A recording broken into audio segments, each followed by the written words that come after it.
Welcome to A to Z Jobs, the podcast where we explore the real stories behind people's careers. No sugarcoating, just raw journeys and actionable lessons. Today's guest is Tim. His career sounds like a movie script. Opera singer, warehouse builder in India, HR VP, and so much more. We'll talk about why he left the stage for logistics and how he turned the I can't into I'll try, and where he believes kindness is the ultimate career superpower. Let's dive in. Tim, thank you for joining us. No worries. Great to see you, Nathan. So let's dive in. Tell me about your career and what inspired you to pursue it. Oh, wow. That's a really long question.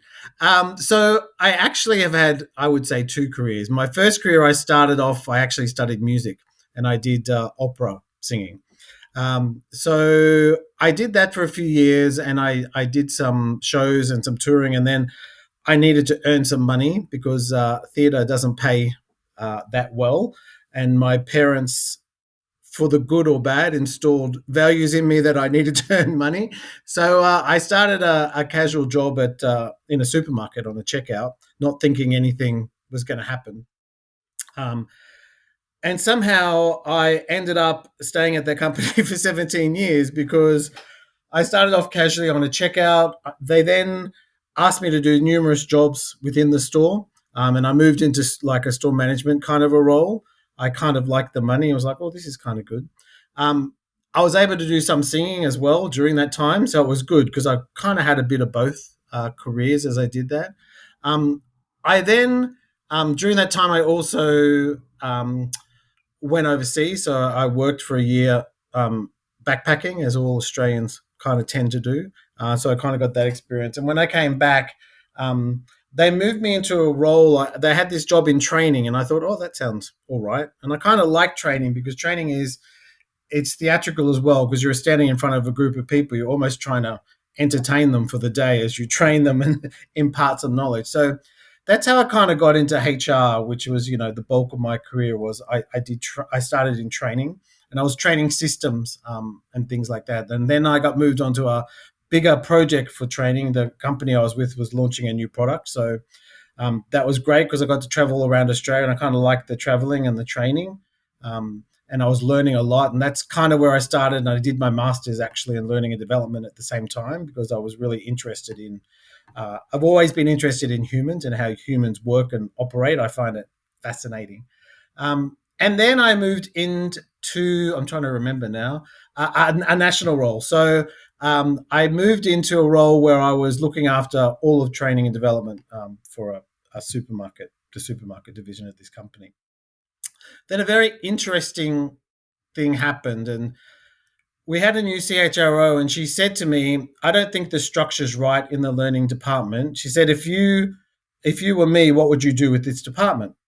So I did a new structure, and I actually took myself out of the structure because there was like too many managers in the structure. And I went back to her and she said, you're not in this structure. I said, no.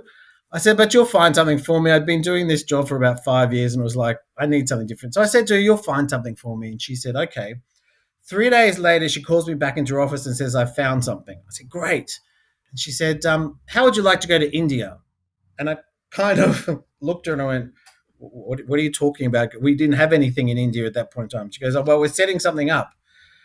And I kind of went, She goes, just go for a trip and see if you'd like it. I went, what's the job? She said, oh, we need someone to set up HR. I said, okay. So I went to India the first time and was a little bit confronted by everything. I love India, but your first trip there is always very confronting and very, wow, this is an amazing country.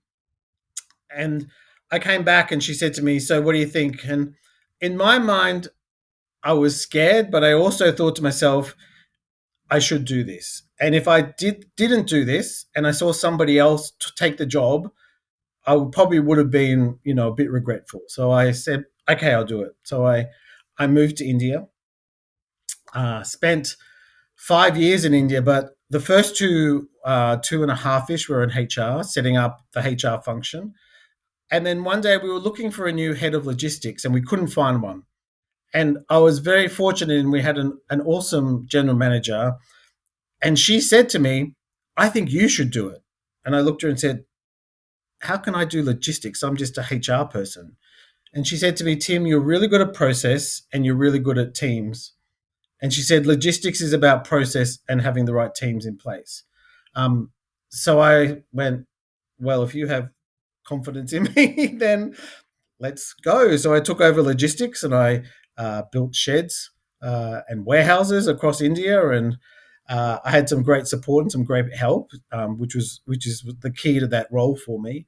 But it was great for me to move into something different and to take the skills I'd learned in HR and put them into a business context. They then said to me, okay, how would you like to go to Hong Kong? I was like, why not?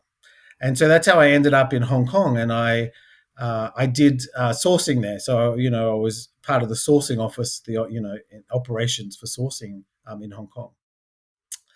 So that's kind of how I moved into this next career, which was around sourcing and doing sourcing. And then a strange kind of thing happened. The company I was working for went through a lot of change. And there was a lot of questions around, oh, what are we going to do with Tim? Is he going to stay in Hong Kong? Is he going to go back to Australia? By that time, I'd met my now husband. So it wasn't just me. I'd been by myself for basically the whole of my career. And so now I had to think about somebody else. So I was at a dinner party, and the person sitting beside me was a VP of HR, and we were talking. And he said, oh, we're looking for someone like you. And I was like, oh, okay, let's have a chat. So ended up chatting to him. And that was when I left that company and I moved to another company. And I started there as process. So I was doing process improvement for them before I moved into quality. So now I'm kind of doing all these different roles. And then from quality, I decided that it wasn't the right role for me and that I wanted to go back to HR. My goal had always been to go back to HR. And so this seemed to be the right point in my career to go back to HR. So I moved back into a role in HR, and eventually I ended up being the VP of HR there. So that's kind of the brief version. It's fantastic. It really does, we talk a lot about transferable skills, and your career journey really highlights the fact that once you've got that core skill set, you really can apply it to many different industries and countries as well, which is amazing. Yeah. My first question that comes to mind is, how did you opera singer and then warehouses and corporate and sourcing? How Look, I've had the pleasure of seeing you sing at staff events, but other than singing at staff events, how do you balance? How do you find that fulfillment? Like if singing was the passion and now you're in this different world, how do you feel fulfilled? I think it's interesting question. I didn't do singing for quite a while, and I missed it. And I did events. So I mean, at annual dinners and stuff, I would sing. I did friends' weddings. I've recently started doing lessons again, and I think you find fulfillment, as when you study something, it actually does become a bit of a chore. When you have to make money from it, it is actually difficult. And I've actually found it really nice to go back and do it as almost like a hobby and a passion, because it doesn't matter as much if you crack or it doesn't sound beautiful, and you take more risks with it because you're like, I'm not making money out of this. This is just for me to have fun. So I think I didn't balance it well for a long time, but now I'm starting to get that balance back in. And I think working in HR is, it is all about, working with people. And I think, a lot of singing is trying to connect. Singing is an art form where you try to connect with people and make people feel something. And I think HR is also about connecting with people. So it's not too far off from singing for me. It's just a different form of interacting with people. With that connection, yeah. And what about, so you've mentioned a little bit of your education. I'll leave this quite broad. So if you're talking about HR, what education did you do for the HR component, I suppose? The education I did was my master's. So I did my master's in Sydney. It was more because I never thought I would have a master's.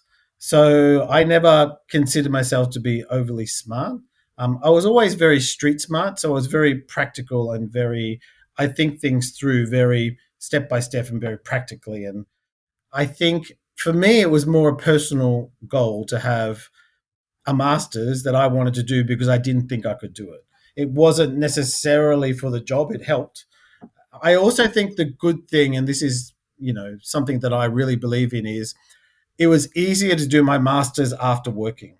I see a lot of people go straight from a degree to a master's um, and struggle. Whereas I waited 6 or 7 years, after 7 or 8 years, probably, before I did it, and that industry experience really made things a lot more practical for me. So I was really happy that I did it later in my career because I could apply what I'd learned in the workplace to a lot of the work that I had to do in my uni and my master's, and I found that much more beneficial than trying to struggle through with no practical experience in what I was doing. So most of my experience is from doing the job. It wasn't necessarily from university, which is why I always talk to people more about what can you do, not what you have on a piece of paper, because a piece of paper means theoretically you can do something, but practically, can you actually do it? Can you do it? Yeah, I agree completely. I did my master's in HR. I worked for a few years, so I finished my undergrad, worked for a few years, then did my master's. But in hindsight, no, I don't know. It's hard to say because like I did my master's and I basically jumped from talent acquisition to a HR manager role straight away. So Yeah. I fast tracked my career quite a lot. But at the same time, now that I've worked in larger businesses, I wish I could redo my master's again because I'd get so much more Yeah, out of it rather than absolutely, doing absolutely. it so early in my career. You've spoken about the connection. So is that your favorite part of the HR career, or what would you say is the best part of working in a HR sort of environment or industry? My absolute favorite part is helping people develop their careers. So I think it's fantastic to watch people grow and to watch people do things they didn't think they were capable of. I think, throughout my career, I had wonderful people who believed in me and saw things that I didn't see, which gave me the confidence to do things like moving into logistics. I would never have done that unless the general manager at the time had the confidence and ability in me to do it. I would never have moved to Hong Kong, but a different general manager had confidence in me that I could do it. So I think for me, it's giving back a lot of that. It's letting people know, hey, I think of the best story I can tell you about this is I was in India and I put a gentleman into a training role as a training officer, and he never thought he could do that. And I'm like, you're great, you can do it, and he did it. And I had to take him to another city to train, um, and it was really strange because the policy at the time, I'm not saying this is a good policy, I'm just saying this was the policy at the time. He had to travel by train and I was allowed to fly. And I said to him, no, we're not doing that. You're just flying. Okay, just come on the plane with me. Anyway, we get on the plane and he'd never been on a plane. I didn't know this. But I said to him, you have the window. It's okay. And he was staring outside the plane in awe as we took off. And I kind of said, have you been on a plane before? He said, I've never been on a plane. I went, wow. And he said, I did an assignment in university where I learned how planes take off, but I've never experienced it. He goes, this is amazing. And I just sat there going, like, that sort of stuff. Like, and I know that's not directly HR, but I love that. And he was the best person because he just worked so hard. And, he never had anyone that believed in him that he could do it, which is what I was doing for him. And to me, it's natural, but it's not natural to everybody. So it's things like that that I just love. And it's not, I do like, working with senior level people because, it's a different kind of experience. I like giving them feedback. I like kind of telling them, hey, maybe we should try it this way. But I really prefer working with people who are at the beginning or middle of their career and helping to guide and develop them to be better leaders and better employees. I couldn't agree more with you. I absolutely agree. That's why I'm doing this. That's why I'm doing the coaching. Even Yeah, absolutely. this week, I had a client. She's from Taiwan, and I've been working with her for probably about 6 months now. And her goal was to get a job Moreton Bay Island in Australia in Oh, hospitality. And literally this week she messaged me. I messaged her, "How was your Easter? I haven't heard from you." And she messaged saying, "Oh, I've just been working on Moreton Bay in Australia." So it's amazing to wow. hear these success stories, and it really does. There's a lot of fulfillment in that.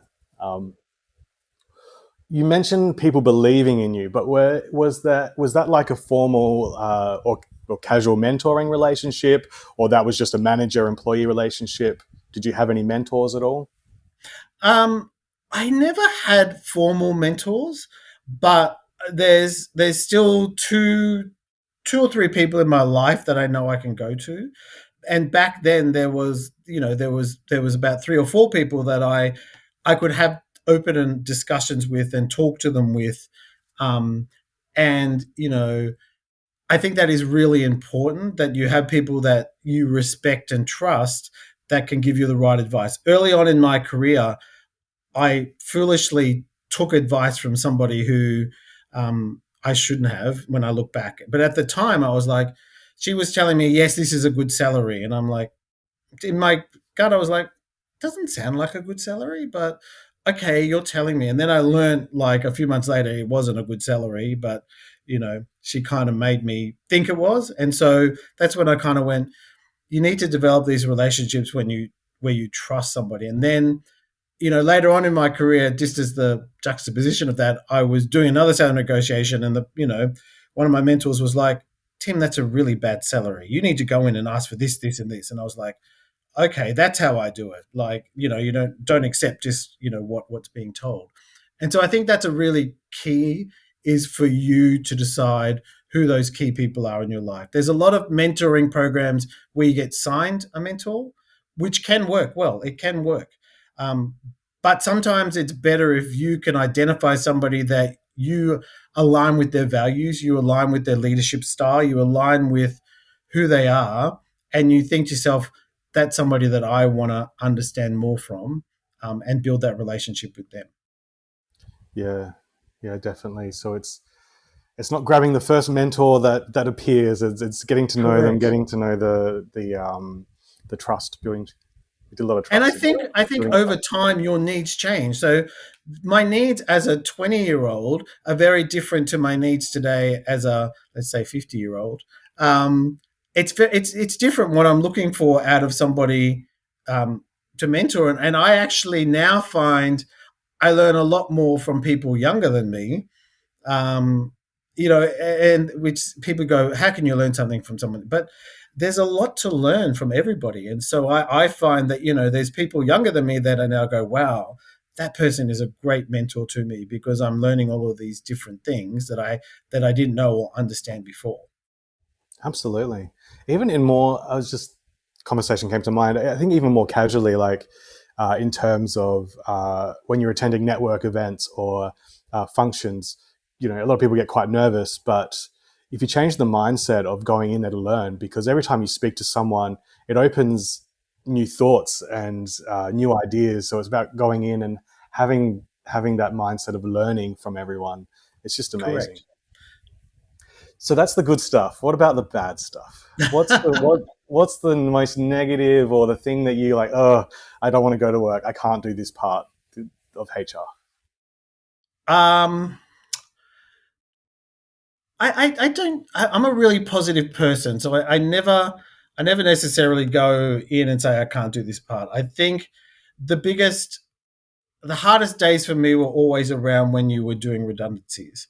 So, there was times when you have to let good people go, and that was always very, very difficult for me.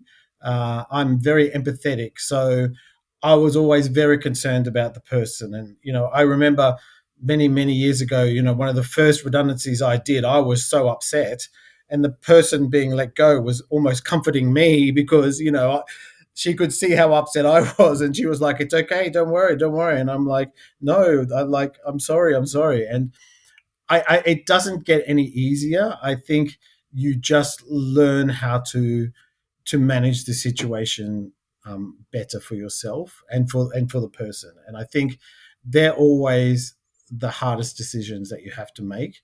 Um, yeah. if someone was to say, Tim, I want to follow in your footsteps, I want to be in HR, how do I get there quickly? I want to be there super fast. How would you say, what would you recommend that they could do? Super fast. It's so tricky because being super fast requires so many different things to line up for you, which aren't always in your control.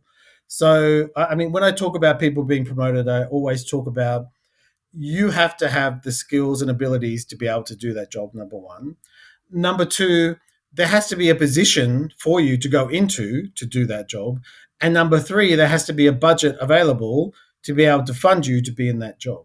So it's not always that you're not the right person to be promoted, it's just that maybe those three things aren't lining up. But I think there's a lot of things you can do to be prepared. And I think that's where people let themselves down is, and I always say this to someone who says to me, I should be promoted. So I say to them, okay, tell me one thing you did this week that made you a better person, that put you ahead of everyone else to be promoted. And people normally just look at me and go, nothing. Okay, what about in the last month? Tell me something. And so people can't articulate what they've done to make themselves ready for that promotion. So I always say, find something every day, learn something every day, even if you spend 5 minutes and watch a YouTube video, something, anything that helps you to get towards your career goals. And I think, step back and go, what are your career goals and what do you want?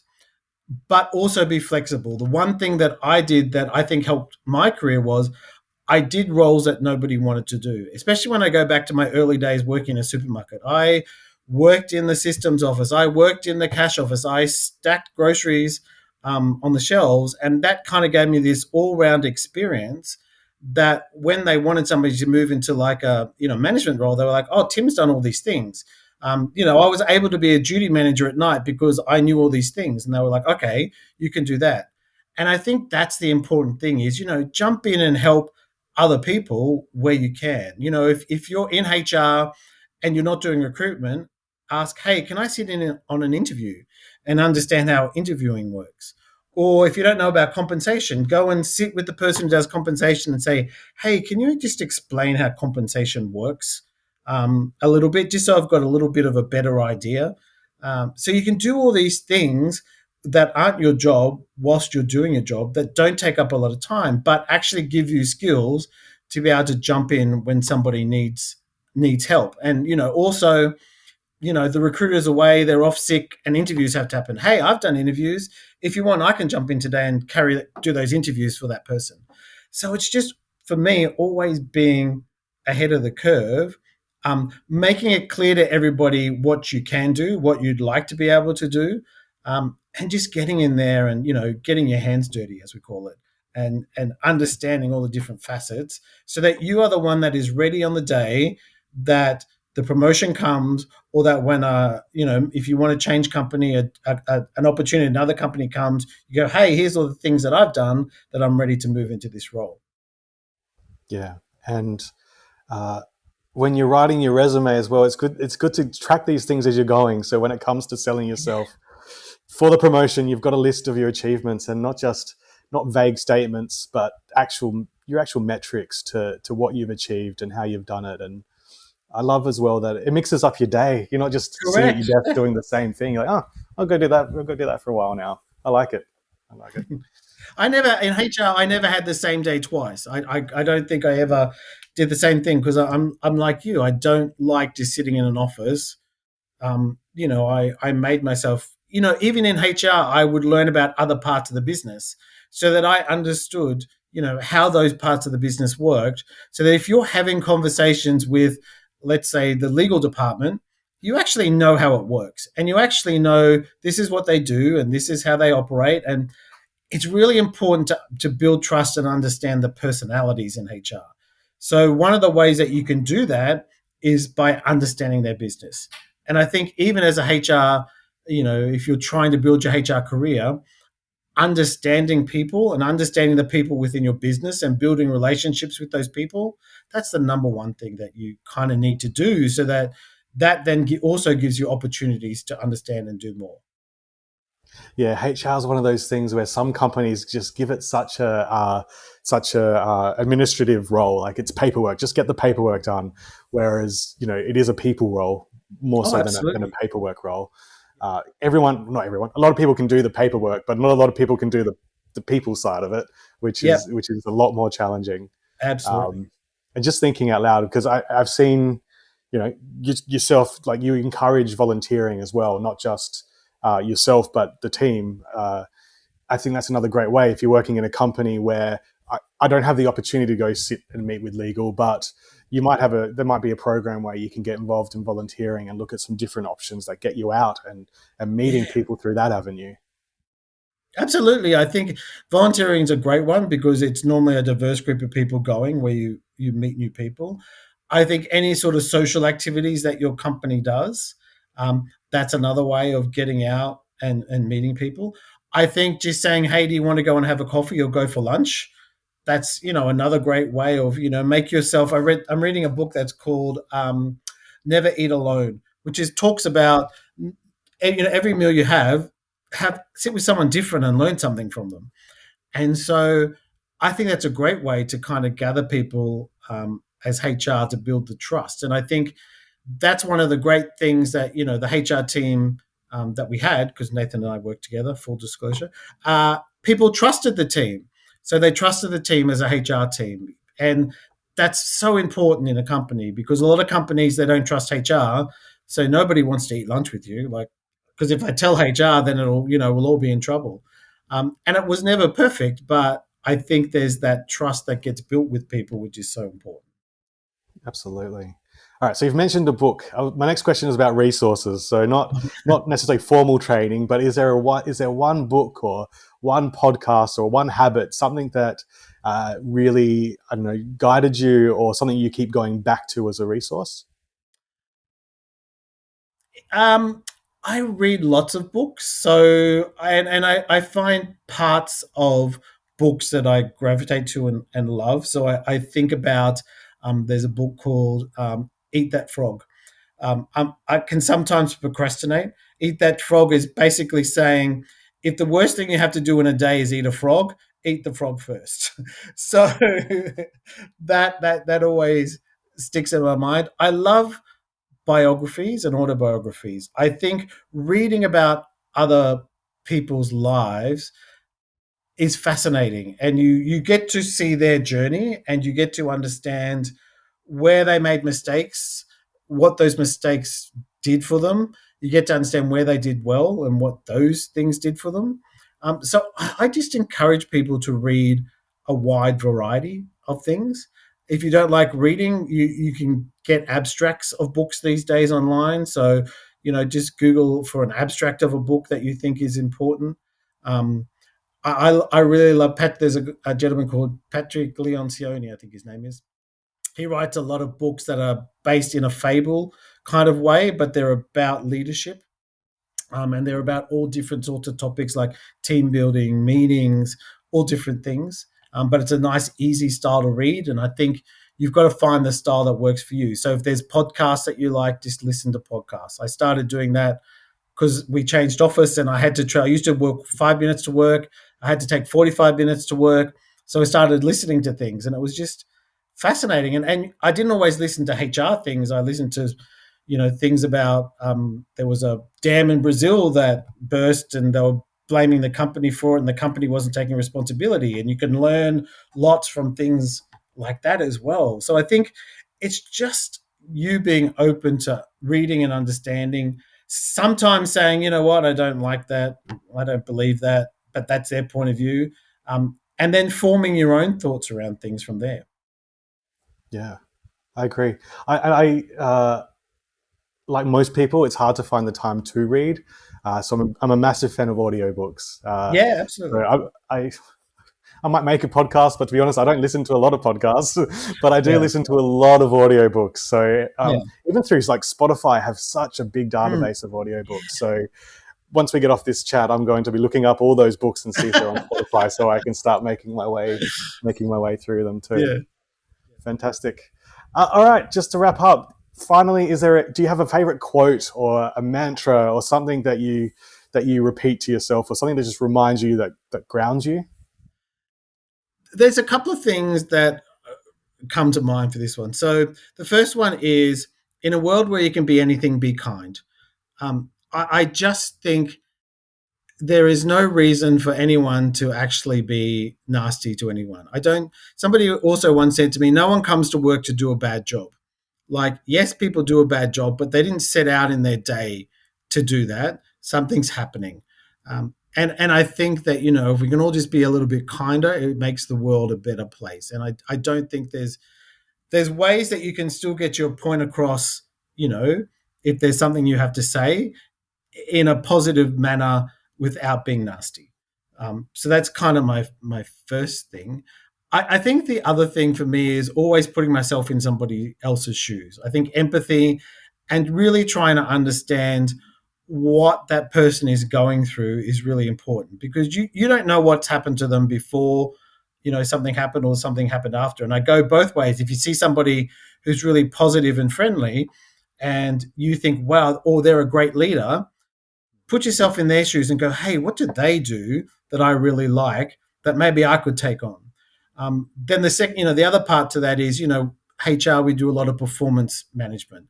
So what is making this person not perform well? So what is it? Is it them? Is it their manager? Are they just not in the right job? But not just saying, oh, they're a bad performer, but putting yourself in their shoes and really trying to understand what's going on here.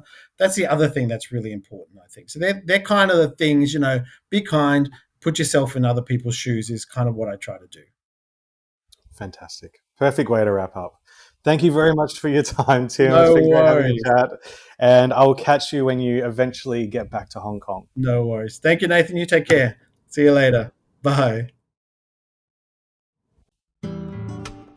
If you'd like more information about this podcast or our other guests, please check out coachingbynate.com for more resources and learn how coaching and mentoring can help develop your career.